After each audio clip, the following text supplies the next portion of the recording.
Hi, my name is Tom Scarda. I'm a franchise consultant and I match people with franchise opportunities based on skills and personality, kind of like the eHarmony of business, if you will. Today I'm here to talk about the franchise disclosure document. If you've looked at franchising at all, you've heard this term FDD a million times. I want to kind of break it down and make it easy to understand. People are often very overwhelmed by this document. When you get it, a lot of times it's like a telephone book. And people will just kind of throw up their hands and say, oh, I could never read that. Little bit of history. The franchise disclosure document is mandated by the Federal Trade Commission of the United States government, and this makes the franchises really transparent.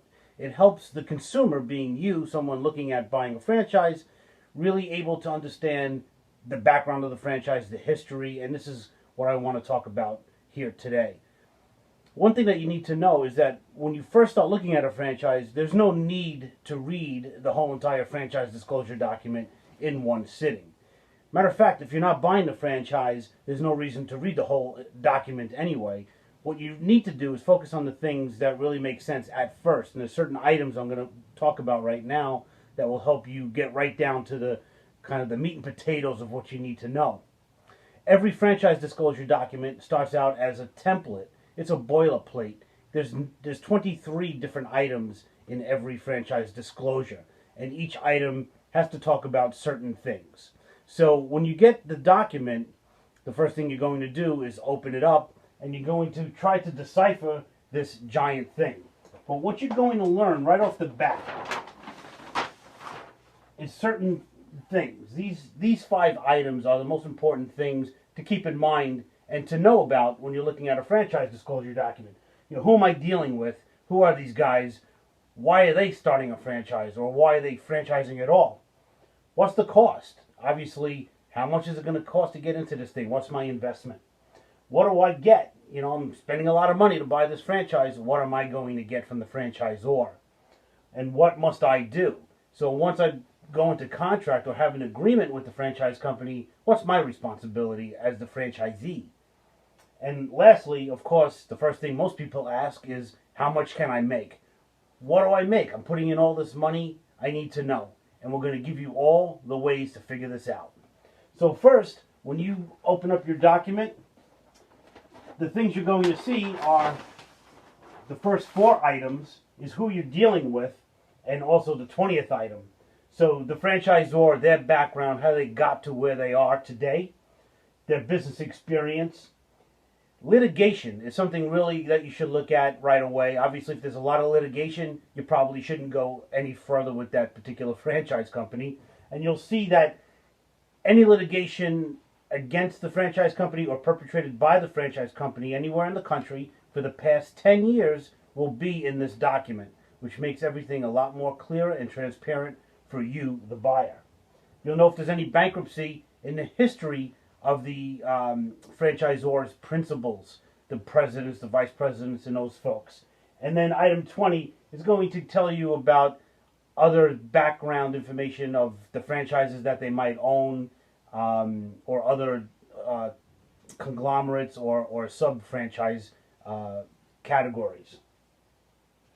When you get a little bit deeper into the franchise document, you're going to want to know the cost. Obviously, this is something right away you want to get into the item 5, item 6, and item 7. They're usually very self-explanatory. By the way, the Federal Trade Commission mandates that these documents are written in plain English and not legalese, so the average person like me could understand this. And believe me, if I can understand it, you can understand it. Item 5, initial fees. Item 6, other fees. Sometimes there's fees for things such as the software package that the franchise company might use, or maybe a call center that you might use, or an 800 number that's connected to that franchise. Item 7 is your initial investment. Exactly how much is it going to cost to get this thing off the ground, get my doors open? And they'll give you parameters actually from the lowest cost to the highest cost in their franchise history. So if there's 2 franchises, you'll get that. If there's 1,000 franchises, you'll see the highest to the lowest, and you'll have to figure out what the average is in your neighborhood. I'm always going to say go at the highest. Better off being conservative and being prepared for the worst, but hoping for the best. More information for you guys is going to be, what do you get? You know, you're spending a lot of money on this franchise. The franchise fee is, you know, like a down payment on a house. It's a lot of money. What are you getting for it? So item 8 will tell you about the supply sources. So interesting, if the franchise company mandates that you need to buy material from a certain source, they have to specify that. And if they're making money on that by reselling it to you, that'll be disclosed in the document as well. Item 11 is the assistance in the training, the support that you're going to get, which is awesome. That's what franchising is all about, is the support and the training. Item 12 is the territory. Just about every franchise in America, I would say 98% of them, give you an exclusive territory for your franchise. Before you sign a franchise agreement, you'll see the franchise territory on a map to include demographics and other things about the area that you're buying, trademarks, what you're allowed to use and not use in the franchise, the copyrights and confidential information, proprietary info is in there in that document. And item 17 is also pretty interesting to look at, and that's going to be your renewal, your termination, if you got in trouble, and how you dispute that termination. So I always say to folks, you know, when you sign a franchise agreement, you typically sign it and you put it in your file cabinet, and you never take it out again unless one of two things happens. One is you're going to sell the franchise, or two, you got in trouble and now you have to represent yourself in court. If you think that you're going to get in trouble, stop now. Don't even buy a franchise. Don't even think about it. But it's very clear about what you'll do to screw up. And if you think you're going to screw up, again, don't do it. The renewal is interesting. Typically, you'll know the contract or the franchise agreement is good for a certain amount of time. On average, it's 10 years. It could be less. It could be 5 years. Could be more. The average is 10 years, and it'll tell you what will happen at the end of that term. And usually there's a fee that you'll pay. You'll renew if you're a franchise in good standing. And what does good standing mean? It means that you pay your royalties. And that's probably the most important thing to the franchisor as you're building and growing, because the more money you make, the more money they make. The most important thing that everybody really wants to know is what you have to do. So your sourcing restrictions are important. You can't just go out and buy anything that you want. It has to be consistent, and that protects the brand.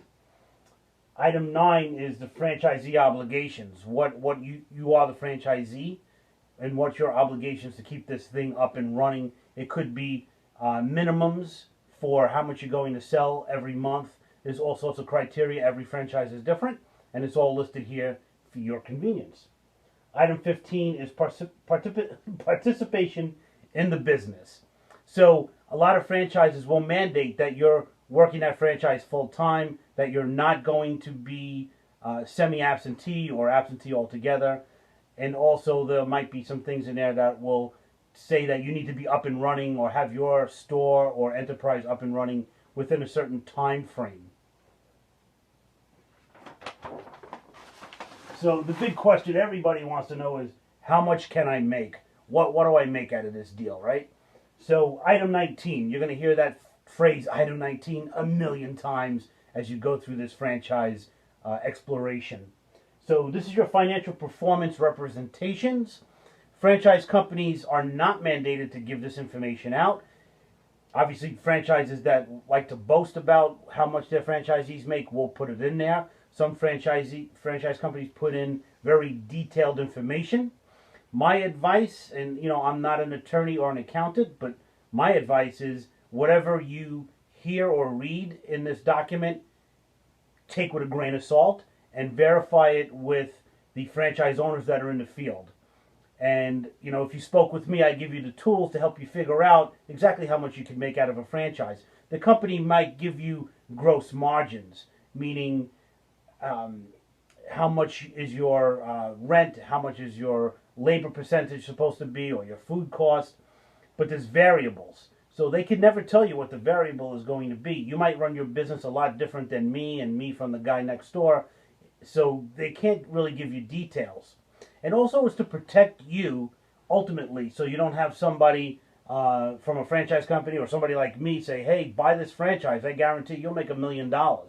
Now, if I do that, that puts me in a really bad position to be sued by you if you don't make $1 million in the first year, right? So they're going to be very careful about the franchise earnings in any franchise. And the franchise consultant like myself or the franchise development person or salesperson is not allowed to tell you that information. We cannot tell you anything more than what's in the franchise disclosure document in item 19. So there you have it. Those are 23 items that you have to really understand if you're really going to sign a check and buy the franchise. The thing is also you need to know is you need to show a receipt that you received that document. That's a really big stickler with the government. They want to know that you were disclosed. So make sure you see that. Also in that franchise disclosure document, you'll see the agreement that you'll ultimately sign.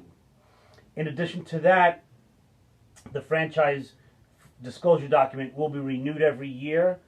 So there are changes that happen.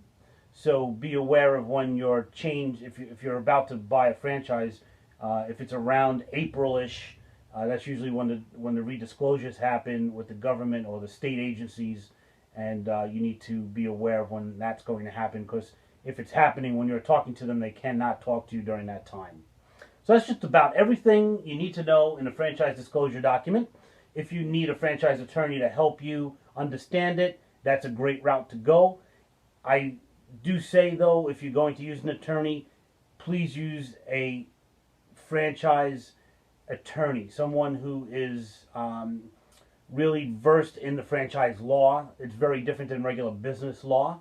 So use a franchise attorney. Anyway, I'm Tom Scarda, and if you'd like to learn more, click on the next video.